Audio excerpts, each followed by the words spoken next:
welcome to the Intriguing Beings podcast with me, Ruchater. Season 2, Episode 7, with Steven Akkersdijk. Hi, how you doing? Hope you're all having a good week. It's almost the weekend here. It's Thursday at the moment. I'm hoping to get this published today and get it up online for you guys. So hopefully you'll be listening to this on your way home from work this evening. It's been hectic as ever in my life. I know I say that all the time, but it is just a little bit crazy with all the plates that we're juggling at the moment. We're actually relaunching one of our magazines to encompass the new sport of windsurfing, which seems to be exploding right now. So if you want to know anything about windsurfing or stand-up paddleboarding or hydrofoiling, then check out tonicmag.com. The website's been pumping out content for a few weeks now, and I'm just putting the finishing touches on the first issue, which is going to go out soon. Also been busy working on Nike Surf Mag, IMB, all the usual things, trying to run a business and keep our heads above water in these difficult times, and just been buying a house over in Pembrokeshire as well, so quite excited about that, but needless to say the stress of it has been keeping me up at night and filling the time that I have, and basically meaning I haven't had as much time to divert to these podcasts, which I always feel incredibly guilty about. I don't know why. I shouldn't do. Sits at the back of my mind that I know you guys enjoy listening to them, and I feel bad that I don't get out as many as I should do. Perhaps if I had nothing else to do but record podcasts all day long, then that'd be fine. So hey, if anyone fancies paying me a humongous wage just to make a podcast, then that'd be fantastic. Doubt that's going to happen. So for the foreseeable future, there will remain a sporadic and intermittent release of hopefully genuinely good content that you can all enjoy and listen to. This week, my guest is Steven Akkersdijk. He's a Dutch kite surfer, pro rider, really nice guy. He's famous for his mega loops and big air riding, but he's also exceedingly talented at hydrofoiling and surf foiling, and basically anything he turns his hand to, he seems to have a bit of a natural skill for. We chat a lot about his early days, his experiences with windsurfing and things like that. But also this one's a little bit equipment heavy. He rides for Core Kiteboarding, and they have some interesting products and some of the leading products in the market, but also some interesting take on some ideas around products as well. So we talk about that too. And finally, we wrap up chatting about injuries. He's had his fair share, poor Steven. When we did this interview, it was back in South Africa this year. And he just was recovering at the time from having severed his ligaments with his hydrofoil in his ankle, so we were both hobbling about on crutches when we did this one. Anyway, he's now back on the water, but he's had some shockers in his career, and we discuss those and how he bounces back from them too. He's a really positive guy, always looks on the bright side of things, and he loves nothing more than spending some time in the water, no matter what craft it's on. So I really hope you enjoy this chat with Steven Akkersdijk. Enjoy. This morning I'm sat in a very nice apartment in Cape Town. Almost can see the sea, I can see a bit of the mountain, and I'm sat here with Steven Akkersdijk from the Netherlands, who's a pro kiteboarder and does a lot of work for Core Kiteboarding as well, and is very involved with the brand and their direction and what they're doing. And I thought it'd be an interesting guy to have a chat to. He's just been recovering from an injury, so we'll get on to that as we're sitting here with our ankle scars. Yeah. So, Steven, first question to you. How did you get into water sports originally? It actually started at a super young age, where I always loved being around the water. And then at one point, my cousin gave me a windsurf set for my 9th birthday. I had quite a heavy, a heavy moment behind me because my mother passed away. Okay. And I just found windsurfing to be the perfect way to get away from everything. Just be out there on the water, be out there, have fun, enjoy, forget about everything else. So windsurfing got a very special place in my life. And at one point, of course, there were kite surfings all around me. And I used to fly like stunt kites before, power kites as a kid. And from there on, it actually went pretty easy from, okay, hey, if you get that level in education, then you get a kite surf lesson as a present. I was doing some motocrosses at the time as well. My dad heard me flying by a few times, and he was like, "Is that Steven?" Oh shit, that's Steven. So he was a little bit like, I'm gonna see if I can get him onto kiting. Safer than motocross. It's safer than motocross. Like, he had so many accidents already on the bike, so he knew out of experience. Started kiting, and from that moment on, I was totally hooked. What beach were you at in the Netherlands? I actually started like windsurfing at my local lake, which is Veluwemeer in Rotterdam, like a super small lake. And after that, we moved on to, what was it? Veluwemeer, which is further on. Yeah. And then I actually started at the Slufter. I was Slufter was one of my local beaches that I often went to. Yeah. And at one point, I started teaching for a kitesurf school all the way up north in the summers, and it was the perfect place, Kite Mobile. And what they offered was an internship, basically, because I was 15. I couldn't teach that. So what they offered was a full-on internship for people that like to, a spot on the campsite, which was 2 minutes walk from the beach. So I found my heaven. Oh, wow. I was sleeping on an inflatable mattress in my little tent with all the other instructors on one small piece of the campsite, and we had such good times. And it was like teach, kite, teach, kite. Whenever there was the smallest breeze, we would be on the water, and I found myself quite often kiting till 11:30 in the night. Well, it was already dark, and you were like, okay, where's my landing? Wow. So that's really how I got into it and how I started enjoying it. And eventually that grew through, and one of my mates started a kitesurf shop there, and I really got very involved in that area, even though it is a 200-kilometer drive from my hometown. It's a long old trip to the beach. But I guess you got there for weekends and things like that. Yeah. We lived there like for just the seasons, the holidays. Summer holiday, of course, and then at one point when I was finished with school, I would do a full season there. Awesome. Yeah. Nice way to spend the summers. Yeah, definitely can't complain. And there's quite a few impressive and, talented Dutch riders that have come out of the Netherlands. Guys like Kevin, Ruben, and obviously Yalu as well, people like that. Were they sort of inspirational to you back then, or were you not really kiting around sort of really good pro riders? Were you having to sort of find your own feet? Was there anyone that you were sort of on the beach with going, oh wow, he's really good, I want to emulate that a little bit? I mean, even though the Netherlands is a super small country, I wasn't kiting at the local beaches that those guys were riding at. Like Ruben Lenton and Kevin Langery, they are both from Noordwijk, and I wasn't really kiting there so often. Like Ruben was a big guy I was looking up to just because of his loops. That always intrigued me quite a bit. I remember meeting Yuri at one point at the beach in Brouwersdam, and he was like the coolest, nicest guy. He just released his series Recorded, and like having a chat with him had a big impact on me. I really enjoyed that. And then the local rider at my beach was basically Boscola. He's doing a lot of the videos for Arrows now. Yeah. Took a little bit of a step away from like being an active team rider, but back then he used to be also one of Holland's top riders and had a super cool style. And that was basically the guy. He taught me my first slim chance, for instance. Just like, oh, you're doing that. Why don't you try that?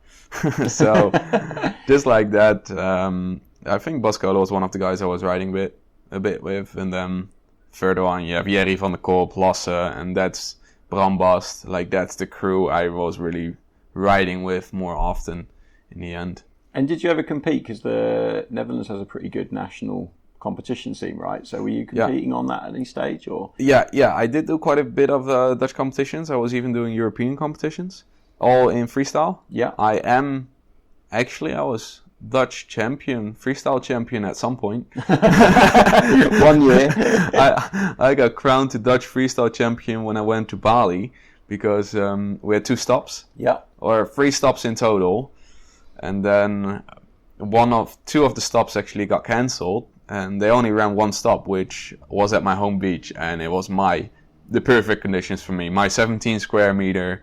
My friends on the beach, just perfect flat water. So I was super lucky to win that one. Super lucky and happy, and it was just perfect. And then I went to Bali, and I was like, okay, well, that's it then. There's one more stop left. Then that stop got cancelled. And I was like, I've won it. I won it. Because I'm Dutch champion now. Did you fly back for the awards ceremony? No. I think I had a bintang and enjoyed it with my mates there. Perfect. And at what stage, like how long were you kiting before you realised that you could potentially make a career out of it and become a professional kiteboarder? I think that was actually quite long. So what my plan was, I started with kiteboarding at the age of 13. Yeah. That's more or less when I started and really started getting into it. And then, of course, that's cool. I mean, I had high school, and when I turned 17, I think I finished high school. So that's like 4 years later. Yeah. And that's when I started traveling more. I was like, I have no clue what I want to be doing. I have no clue what I want to study, if I even want to study. So I decided to take maximum 3 years off from an in-between year, 3 in-between years, and to see what I actually wanted to do, because there were so many options, and I didn't want to start something and then pull out halfway because you're like, well, this is not what I see myself doing the rest of my life. And in that time, I was teaching a lot. So full season in the Netherlands, full season, first time Costa Rica, then Aruba. Like that. I did a few places, and then at one point I won Red Bull Bova NAP, and I got my first place for biggest kite loop or mega loop on that day. That got me a ticket to Cape Town, and actually that was the moment that I was like, hey, there could be something. Wait a moment. I still don't know what I want to do. Yeah. Still don't know what I want to study. Well, I do know that I like kiting a lot. So I decided, like, okay, hell, I'm still young. Why not just keep on doing what I love, which is kite surfing, and try to make the best out of that, enjoy it the most. And actually from that moment it started growing. I already had like some small sponsor deals through a shop. Then a very good friend of mine actually approached me and was like, hey, I'm selling core. Like, we're importing core, and I would be super happy if you start riding for me. And I tried this stuff, and I was like, this bar, mate. It was the old bar with 3 D-power lines next to each other. I did my handlebars, got my fingers stuck in the middle. I was like, this is not mine. Then they brought out their new bar, which was the sensor bar, the first unibody, and that bar impressed me a lot. And I was like, cool, nice. And he's one of my best mates. So then I was like, okay, hey, you know what? This might work. And started riding the first GTS. And yeah, I think 2 years later, I got third at Red Bull King of the Air. And that's really when the pro career started off. I got a call from Bernie. Yeah. Bernie His, the founder of Core Kiteboarding and Histech. And he was like, hey, so we have a shoot for the GTS2 in Maui. How about flying in? No way. Yeah. That's pretty cool. So yeah, from winning that, I went basically almost straight to Maui. And 48 hours. No, 42 hours of flying. No way. So from here you flew South Africa to Maui. Cape Town, London Heathrow, LA, and then across. And then across to Maui. So yeah, it was a trip of a lifetime. It was super good, and that's the moment I started getting in. That's quite cool, because obviously, like when you getting third on the podium at Red Bull King of the Air, that's something that's a hell of an achievement. Yeah. Because just to get into that event, you have to be one of the best riders in terms of big air and mega loops on the planet. Yeah. So to get a podium, that must have been a hell of a moment when you worked your way through it. How was that competition? How was the whole the heats and beating? You must have beaten some big names to get there. Well, it was a hectic competition because the first heat, it was my second year King of the Air. The first year I think I finished just after 12th. I think 16th was the first year. So I had no high hopes. I was like, hey, shit, I'm back in. Perfect. I'm gonna have some fun, and that's exactly what I did. Unfortunately, in my first heat, I got, I think, lost or something like that. So I had to go into round number 2, which is basically your your second chance. And then from round number 2, I was fighting my way up. I won. The wind picked up, so I got the conditions that I wanted, like big bay, decent kickers, good wind. So I was working my way up round 2, round 3, round 4. And then all of a sudden I was like, holy shit. What? I'm already in round 4? And then at one point I just remember that I advanced and they were like, dude, you're in the final. I was like, final? Does that mean I'm like top 3 already? That's pretty amazing. It went so quick and it went so fluent that I just couldn't believe it. I was so astonished by I was just doing my thing. I was having so much fun out there. I was giving it my everything, but not for that podium place. I was just wanting to show people what I could do and what my riding style was all about, which was putting that kite low, and I pulled some pretty good loops that now when I look back at it, I was like, oh, that was such a good moment. Yeah, and then I was completely tired, that no energy for the final. So my final was my worst heat. Oh, really? Who were you up against in the final? Kevin Langery. Kevin got first. Yeah. Then Ruben Lenton got second. I got third, and Andries Fourie, local South African, I think he got 4th, if I'm correct, that year. Okay. Yeah. Wow. That's pretty good. So yeah, that was like, I was flabbergasted. I was standing there like, what just happened? And then that opened the door for you with Cora and Bernie and getting on a sort of international rider deal. I mean, now what you do with Cora, you're a little bit more involved in that, aren't you, these days? Yeah. Like you're sort of working in the office. What's your official role there? My official role is team rider. Okay. Like I'm still team rider. Next to that, I'm the main one of the main videographers of depending, of course, on which product we shoot. If we are shooting a GTS, I'm a team rider, so I can't be the videographer. But if we are shooting other kites like Section, the XR shooting, we have. Then it comes to play that I've been to so many shoots by now. I think I've done like 5 or 6 official shoots from Core. So that just gives you a lot of experience. And my love for videography and photography actually brought me to the point that I was like, hey guys, you can rent a videographer, which is going to be quite expensive. Or why not just take me? I love doing it. I'll do it a bit cheaper. And like that, you invest in me as a videographer.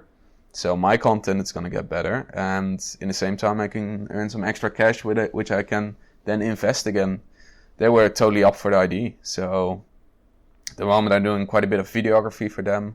If there's a dealer meeting, I'm often around to showcase the products. I'm their drone pilot. So if we have drone shootings, I'm mostly flying the drone, and we're starting to work on co-piloting. So I fly the drone, somebody else is now operating the gimbal, the camera, and test events. So I really got myself very involved in the brand, and I love what Core is all about. I love the people that work for Core. I have a very good relationship with the team manager, with the sales manager, the kite designer. So I really know everybody well in the company, and I mean, it's the whole team that makes these products possible, and that's what I really love about that brand.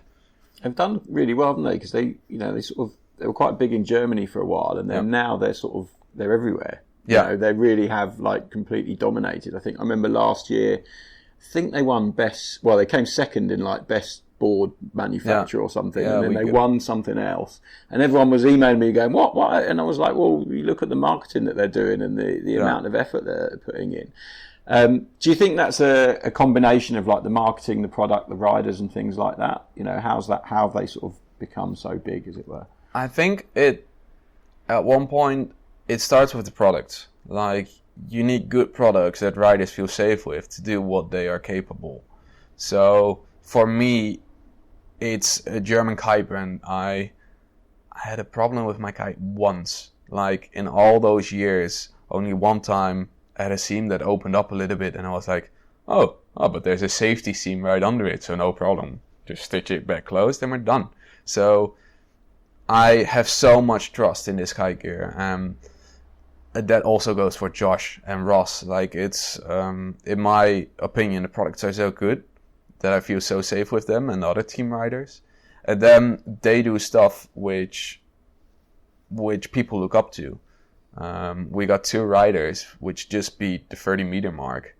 Ross Dillon and Maarten Hager. Yeah. Maarten Hager, Dutch kid, 17, from the Netherlands. Ross Dillon, local South African, also. I think he's 19 now, if I'm correct. Yeah. Also, 2 riders above the 30-meter mark, and that just proves that we got the products. We got some riders that are very involved into the brand. They might not be the biggest names, but they all have character, and that's what the brand is always searching for. Riders with character, not the guys that will put up sunglasses on the beach and be very distant from everybody, but the guys that you can interact with. And that, together with kick-ass marketing, when I look at their website, they're quite far ahead of most guys. So in total, I just think that the brand defines quality in multiple ways, and I reckon people start understanding and seeing that now, and that's how we're getting bigger and bigger. And it's quite synonymous with big air. That's and kite loops and mega loops, and that kind of, I think if we looked at, we had a big discussion about covers this last issue, because you're a cover staff for issue 73, I think it is.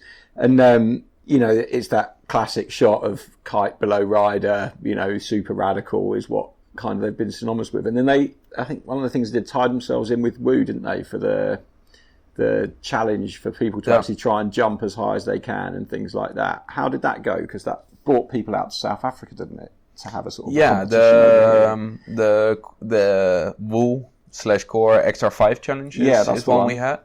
The XR5 is actually currently the kite that holds the 2 records, but it started with Joshua Emanuel beating, I think he took the record back from Nick Jacobson at the time by jumping 28.9 or 29.8, I'm not super certain, but he got the record, and then Core and Wool made a cooperation on actually getting a challenge out there, and I believe the guys that jumped the highest on Wool and tagged #XR5 challenge,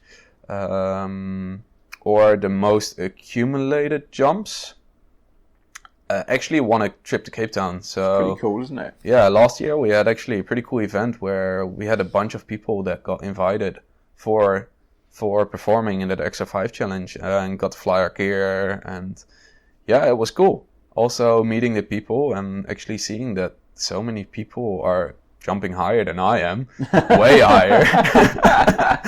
It's awesome, man. Just seeing all those people out there enjoying the sport and getting to try all these new products. So I think that was a very good marketing stunt from them as well, which got a very good reception. Yeah, I mean, I guess it's one of those things, isn't it? The Woo device, people love it and some people hate it, but you can't deny it's brought a lot of people back into kiting, and it gives that gamification of the sport and wanting to go out and beat your mates. And of course, it's like anything. How do you beat your mate? Well, they probably look to the kite that's jumped the highest and go, well, I need that kite in my quiver, and that's a real bonus for Core to have that kind of accolade, as it were, to be able to go to that as the go-to.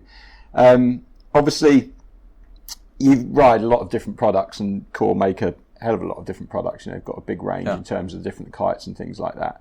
You're more of a GTS rider, maybe? Kind / Nexus. Kind of. What are you riding at the moment? What's your favourite bit of kit from there? It's very interesting. Core started with the concept of one kite that does everything, and we started with the cross ride, or the Riot cross ride, which in the end became the XR and the GTS, where the cross ride was, or the XR was more of a all-round kite focused at all-round freeride and performance freeride. The GTS was more focused at hard or deep, very hard freestyle and kite loops, big air and wave. Now we actually made some specialized products next to that as well. So our quiver grew from 1 or 2 kites to, I believe we have, if I'm correct, 5 kites in our range now. So it really went quick. my two favorite kites at the moment, which I'm always bringing on the trip wherever I go, is the Nexus and the GTS. Of course, the GTS is a very radical big air and mega loop machine. Like I was actually quite surprised when walking around here on my crutches in Cape Town and just seeing like all those GTSs flying around here. Like, it is a kite that loops really, really well, and I love just seeing that people are noticing that and the response we get on that kite. So for sure, big air GTS. But for my general riding, I've been getting a lot into foiling and wave riding. And then the Nexus is just such a versatile kite. It provides very good drift. It's a bit more forgiving than the GTS. It still loops really nice. But what I find with the Nexus is it really challenges you to go out and play. It's really asking to be ridden playfully, and it makes you try new stuff, because if you screw up, it's not relentless. It is gonna forgive you for that mistake. And that's why I'm actually shifting more and more towards Nexus for my general riding. But of course, Cape Town, it's a clear GTS armory ready for it. Yeah. And I mean, one thing I want to ask you about, because I know a lot of people, becoming more and more aware of the brand and they love it. And there's always that sticking point that comes back to the bar and the chicken loop and that setup, which you mentioned initially as being the reason why you didn't want to ride for them, because the old bar they had was, had 3 lines and it was dangerous for doing handle passes and things like that. I know what the reason is behind the chicken loop and I understand it, but what's, from the horse's mouth, as it were, why is it different? Yeah, so one of the comments we do get a lot is that we have a twist release instead of a push release. And for us, it's very simple why we want that twist release, because with a twist release you can perform double amount of the power in a twist movement. A twist movement is very daily, opening bottles, but also safety seat belts on airplanes and stuff often have a twist release instead of a push release. And of course, if everybody decides to go one way and you have a vision and you go the other way, then often people are like, well, you're the one that's wrong. In my opinion, nobody's wrong. It's just something you really need to get used to. Of course, when you're used to a push release and you go ride a core kite, don't just go ride it. First, twist the release 5 times so you actually know how it works. It's very easy to use. And it's just what you get used to. But due to that twist release, we've been able to keep the bar very low, the profile very small, so it has a lot of benefits over a push release. And once you get used to it, like, I don't have to go back to a push release. I know how it goes, but you really need to make sure that in your head, you know how it goes. You understand it and use it. I mean, the other thing as well is the amount of water that you're pulling. If you're getting dragged through the water, you're not pushing against that drag, you're just twisting it. So it negates that element of it as well. But I know it's something that a lot of people are like, ooh, that's a bit different. And I think because they've done so well with the marketing and the big air stuff, people are like more accepting of it now because they want that XR5 to jump the big jumps. They're like, okay, I'll learn the new system and get to work on that and see how it goes.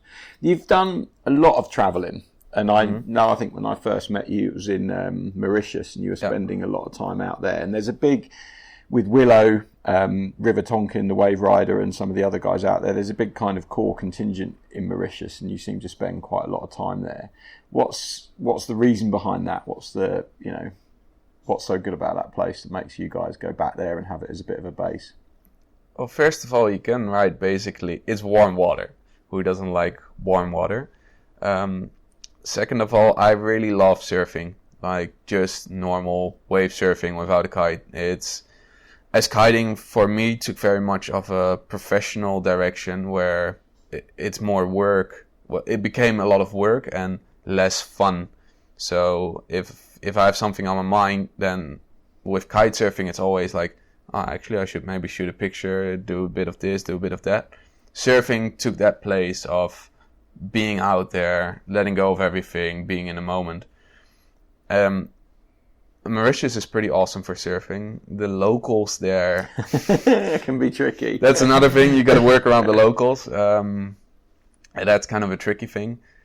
But next to that, you have One Eye, which is one of the best kiting waves, in my opinion. It's my good side, so that helps a lot as well.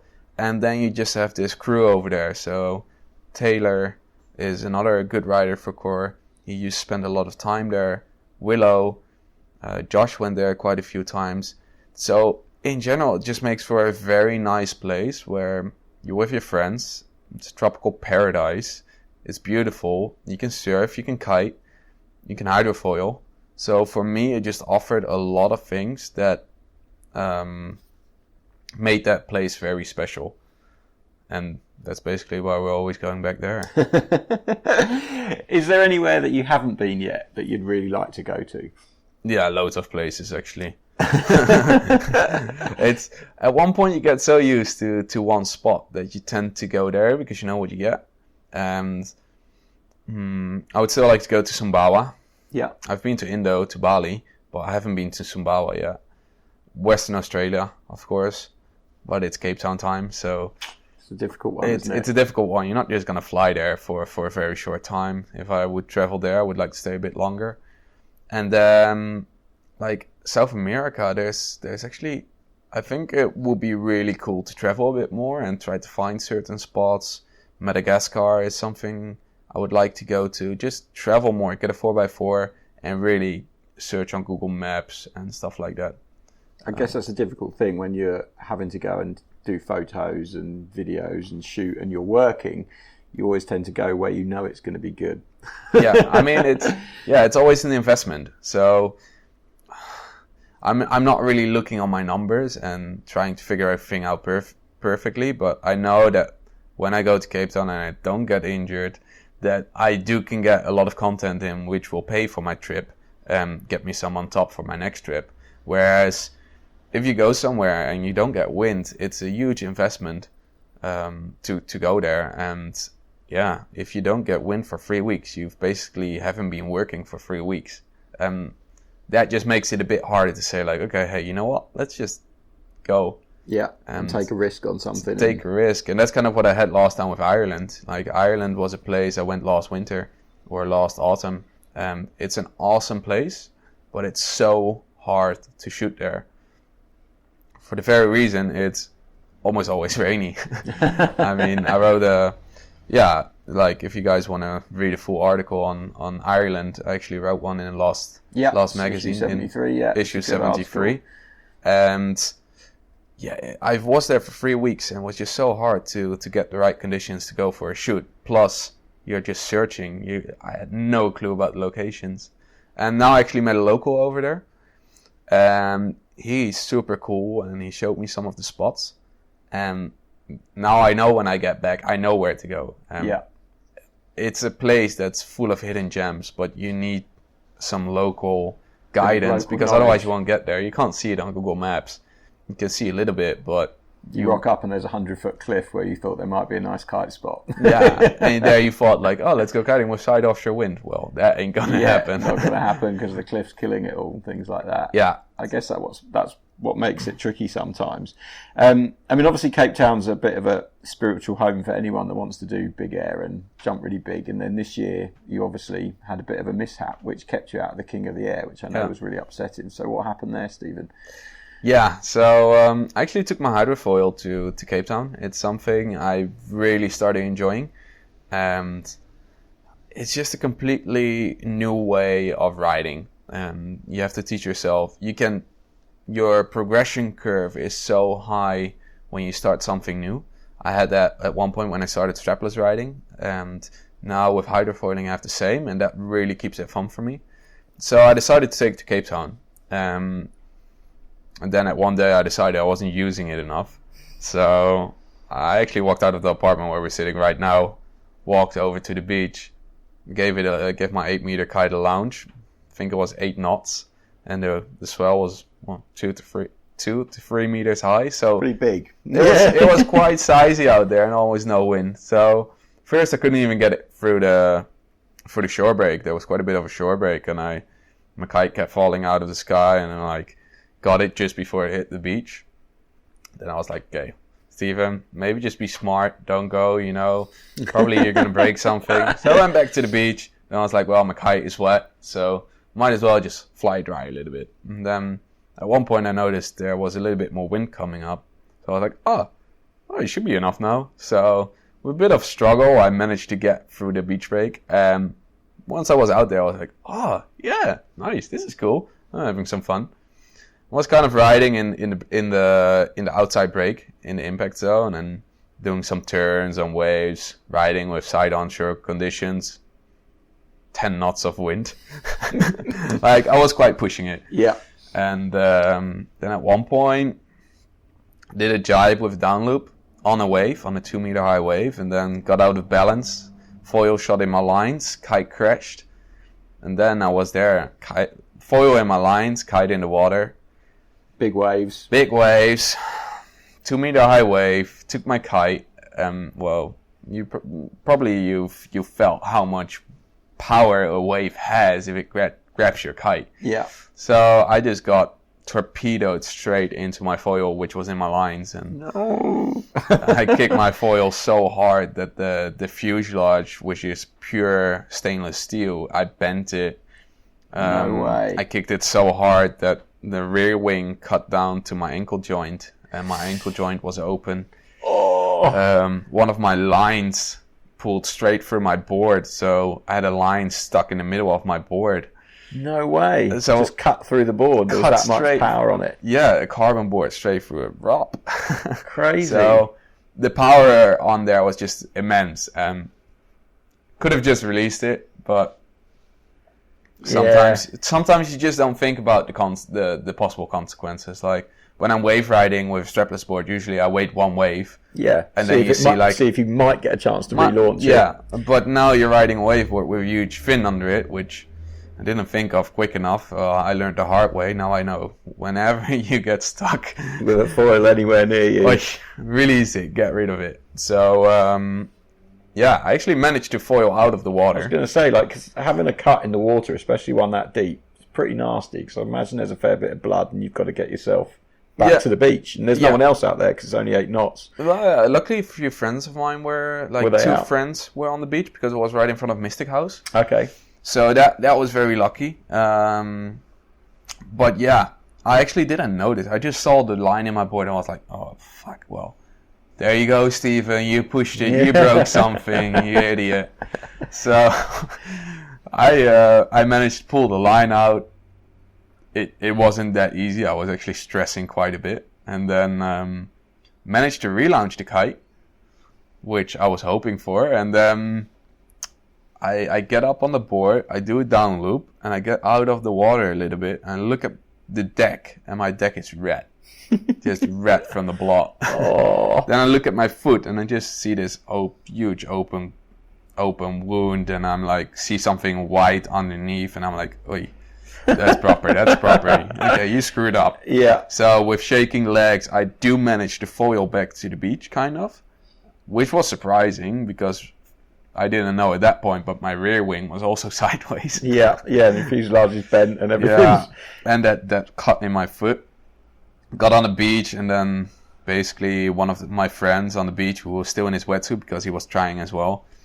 He helped me get back to the house and left some nice painting on the sidewalk. Then my girlfriend, I just jumped in the back of my bucky, and my girlfriend drove the bucky straight to the hospital. I was hanging on the back of the bucky with my foot out, like King of the Air, towel wrapped around it, which pretty soon covered in blood, was quite red. And then then it started. Nasty. Yeah. So when you got to the hospital, what was the prognosis? Because it ended up being a little bit worse than you thought, wasn't it? You thought it was just a gnarly cut, and then it was... the doctor screwed up a little bit there. So the trauma doctor said, like, oh, you're super lucky, no structure damage. That was on a Friday. So basically, suit the wound, closed it up, got some light painkillers, and she sent me off home with some crutches. No antibiotics. And then... No way. Yeah. That's pretty crazy, because you think there's so much, like, the water here is not the most pristine water, and you've got sand and dirt and stuff like that. I thought antibiotics would be, like, standard for something like that. I was also a bit surprised, and the other way I was like, well, okay, well, that's it's good news. Yeah, it's good news, yeah. I'm not the doctors are saying it, so it's if fine. If she's saying it should be fine. So the prognosis was 2.5 weeks, and I could go back in the water if my wound was kind of good again. Over the weekend, I had a lot of pain. And when I got back, like, a lot of pain. But I was like, well, it should be fine. I mean, it was a deep cut, so I guess this is part of it. Yeah. Never had a cut like that, so I wouldn't know what pain I should have. How to gauge it. What it actually is. And then on Monday, huge red foot, totally infected. No. Got straight admitted into the hospital, antibiotics through IV. They did a full-on check what it was, came back the day later, and it was something that you usually find in cows. Like, the doctor was like, I don't know what this is, but yeah. And then my girlfriend was actually, who is a veterinarian, she was like, that's actually a virus, an infection that we see at cows sometimes. So the water, maybe there was a dead cow somewhere. I don't know. Too much steak at the weekend. Yeah. Then Wednesday, I still had too much pain. He didn't trust it. Took me on the surgery table, and then they actually found out that my joint capsule was cut. My tendon was cut for 3/4, the extendon that pulls your big toe up. So, yeah, big trouble. When you cut a tendon, it's at least 12 weeks. Serious, yeah. So, I closed everything up. I was on the full anesthetic. So, when it was like, count to 3, 1, no, down. And I guess the tough thing with that is you're going in to have the operation just thinking they're sorting out the infection, and then they wake up and tell you that you've got all this extra damage. Yeah. Because they don't know that until you're asleep and they're digging around inside. So yeah. That must have been pretty tough to wake up to that news. Yeah, I don't know. In one way, it didn't really reach me that much yet. I think through the entire operation, I've been very, like, it's going to be fine. It's like nothing. And of course, I had quite a few fallbacks as well that you're like, damn it. But yeah, my girlfriend took super good care of me, and it was fairly quick. It was clear I wouldn't write King of the Air. So then I was like, well, okay, hey, that's what it is. Can pull a long face about it, or I can just try and get fit as soon as possible without pushing it too much. And yeah, like that went on. 5 weeks in a cast, and then after that trying to walk a little bit. Managed to walk without crutches after 7 weeks. Yeah. And now we're at 11 weeks, and I'm able to like walk without a problem. Still have quite a bit of swelling though, but like just went to the gym, and it's progressing the right way. Yeah. It's always tough, isn't it? Ligaments and things like that, tendons take a long time to get back to full fitness. You know as well. I know. Ankle friends. It's so funny. It's just like the worst thing that can happen. It's an absolute nightmare. But you're back on the hydrofoil I spotted. There was a picture on social media of you with a big grin on your face, so you're managing to get back on the water at last. Yeah, so after 10.5 weeks, I was like, well, I feel kind of good. Nice conditions out there. Onshore wind, some waves. Well, it was super. It was a 3 meter swell, 8 knots. Why not? Why not? It was a little bit stronger, so it wasn't so hard with the kite. And then there were 2 sandbars on at Dolphin, which made actually for a perfect spot in between, and very long wave period. So it looked quite good out there. And I was like, okay, today's the day. Screw it. First session. 10.5 weeks, I'm going to go straight back on the foil. How was it? Good fun? Yeah, it was good fun. It was, I enjoyed it a lot. Of course, I mean, you've been out for so long, and then you can go back to it. But it's very it's very cool to be out there, but it's not really satisfying when you normally go 100%. Yeah. Now you have to put the handbrake on and go like 40% or 50% because there is still a chance of damaging yourself. So in the end, I was like, okay, that was cool. 20 minutes of riding. I enjoyed it. Now let's get back into the gym and get ready. Yeah, don't need to push it and overdo it and stuff like that. Yeah. How tough was it missing the King of the Air? Because obviously that's been an event that's defined you and set you up on your sort of pro career, and you've been there every year and, you know, putting on the show. And as you said in your own words, you know, you just want to show people what you can do and how you ride and your kind of style, which is pretty unique. So how tough was it sitting it out this year when it came to the actual event? You know, you're obviously in hospital going, oh, it's okay, I can miss it, no worries. Yeah. As it got closer and closer, it must have been like, damn it. Of course, it is a bit like, damn it, missing out on this, missing out on that. In the other way, it's a very big mind game. So if at one point you manage to say to yourself like, okay, well, I've done so many years, what are the positive sides of missing it? So now I could do some other stuff. I was doing the live stream for I think 1 or 2 heats, seeing everything from the outside. I could finally walk again, so I was super happy I could walk. Took a camera in my hands and I was like, well, now photography is fun again as well. Yeah. So actually I kept myself busy with other stuff, and then obviously just looking at the competition, seeing how it went, how riders advanced.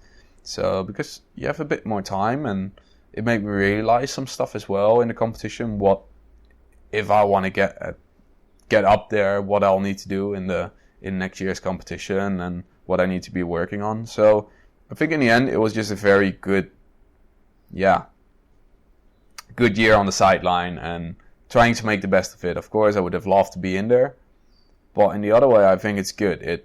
It kills the routine, and at one point you get in such a routine, and when you have that, it's hard to see stuff from the outside. Where now that routine got thrown away, and there was no more routine, so then you have to start looking at the competition differently, at your life differently, and it makes you realize a lot of stuff. And it's a good moment to actually stand still and think about your future, think about your past. So it's cool. In one way, of course, it sucks big time. In the other way, I don't wish this to happen to every athlete, but I think it is something that makes you a smarter athlete, and you can get a lot out of it. I think if before I had an injury like this, I looked at stuff way different. And now looking back at that, I'm like, okay, well, this was a good experience. So you can see the positives from it and gives you a chance. I think you're right, that opportunity to look at the competition. When you're competing in it, you're so stressed about the heats and what you're going to do, you're not actually taking a step back to look at how you can progress or what the judges are scoring and where things are. So that ability to be able to stand back and take a look at it from a different angle obviously makes it better. I seem to recall, was it you that was one of the first people to have a really big injury at the Megaloop Challenge as well? When you nearly drowned. You were the first person to do a Lewis before Lewis did a Lewis, basically. I did it without the induced coma, though. But that was pretty gnarly. That was a few years back. Have you had any sort of lasting effects from that, or? No, I was super lucky. I was in a competition, and it was the very first round. So, pulled 2 loops. 2 or 3 loops, I'm not sure anymore. Got a little bit of a brain mess there. So I pulled a few loops. I basically won the heat already. So I was up front. I was up there with my score, and then I was just like, oh, I think I can do more. So I started pushing it more, and I was very unlucky with a gust. Gust hit me full on and shot me up, and then in my loop, my timing was a bit off. I pulled it too early, so I really accelerated so fast forward. Then the gust was gone, and I found myself flying faster than the wind. What happens when you fly faster when you win? Kite falls out the sky, lines go slack. You start overtaking your kite, line slack. That's the last moment I remember. Oh shit. And then big impact. Full on smack from 12 meters high. Shallow water, didn't hit the floor because I had so much forward speed, and I landed like kind of flat on my ass. Then got knocked out, took some water, had memory loss. I was like, where am I? Dad, hey, you're here. Cool. What are you doing here? Yeah. Hey, what are you doing here? What's going on? What time of the year is it? It looks like winter. It was one day before my birthday, 1st of June. No way. So full concussion as well. No, actually no concussion, but just like Just amnesia. Like I just got memory loss. knocked out. I took like a proper hour to start remembering some stuff again. So they sent me off to the hospital, water in the lungs, one night on the intensive care, because if water starts, it can cause an infection in your lungs, and if you have an infection in your lungs, it's life-threatening. You need to be treated in a matter of hours, otherwise you're done. So one night on the intensive care, where I was a little bit like, why do I have all this shit in me? Air, like oxygen in my nose. I remember at one point I pulled the oxygen out at night because it was making me feel like I was having a cold. So I was like, I'm going with it. And then I think 20 minutes later, I fell back asleep. 20 minutes later, alarms going off, and like my O2 levels dropped below 80%, and then alarm bells rang. Nurse is coming in. Why have you taken this out? I was like, sorry. Yeah, put it back in. I'll stop. Next day, got released, and 5 days later, I was back on the water. So back on the water. I thought it wouldn't leave such a big mental issue either, because the weirdest thing is I came falling out of the sky. It's 40 knots. The safety guys got to me. 40 knots, waves breaking over my head. I still have my boots on. I wake up, look around. I had such a nice dream. That was the first thing I said. And just what I remember from that accident is like a really good dream and a very pleasant feeling. I heard that from multiple people that once you actually commit to drowning, once you're okay with that and let go, that of course your brains don't have enough oxygen and it's a huge trip. So I remember I had that, and so I thought it wouldn't leave such a big mental impression on me, or a negative impression. In the end it did. Yeah. But that was the worst of it. Like physically I was good again in 2 weeks latest. But mentally it was quite hard to deal with. Yeah. That was going to be my next question, because it's, does it ever... Obviously now, aside, you would have been sending it as hard as everyone else at the King of the Air. So is it ever in the back of your mind, like when you're pulling those massive loops and things like that you're like, oh, it could go wrong? Or can you not think like that if you're riding at that level? Yeah, if you're training, yes, of course. But I've always been a rider that actually... I have a comfort zone, and my comfort zone is just very, very big. I feel quite comfortable in most situations, and that comes with experience. The more experience you get, the bigger that comfort zone gets. And I always like to think that I always stay just within that comfort zone or step just out. So usually I'm quite in control, and luckily I haven't had that many big crashes. So, of course, it holds you back. I'm also getting older. I'm having more injuries, and it does make you think, like, okay, hey, if I have that accident, I'm screwed. But in the other way, you're like, well, this is what I love doing, and it gives me such a good feeling. So, I find especially at competitions, I can switch that switch. You have a big crash because you tried and do something just out of your comfort zone. You send it a little bit too deep. You can falling out of the sky. You hit the water and you're like... Completely winded. 1 minute later, you're doing the exact same trick because you have to put down a score. Yeah. So in competition, I can switch that off and I can really go for it. In free riding with my friends, I'm more tempted to leave it and play it a bit safer. Rather than getting a full-on adrenaline rush, but having the chance of screwing up big time. Yeah. So will you be competing Mega Loop Challenge this year? Yeah. And King of the Air next year? Yeah. injuries prevented. Hopefully. And how soon do you reckon before you're back at 100% with the ankle? I hope very soon.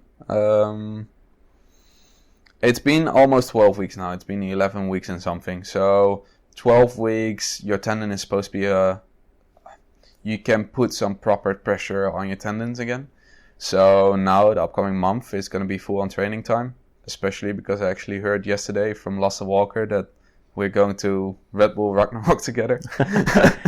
Nice. Which is, it's interesting. Never been snow kiting. And so you've got a month to learn to snow kite and then compete in the biggest snow kite event of the year.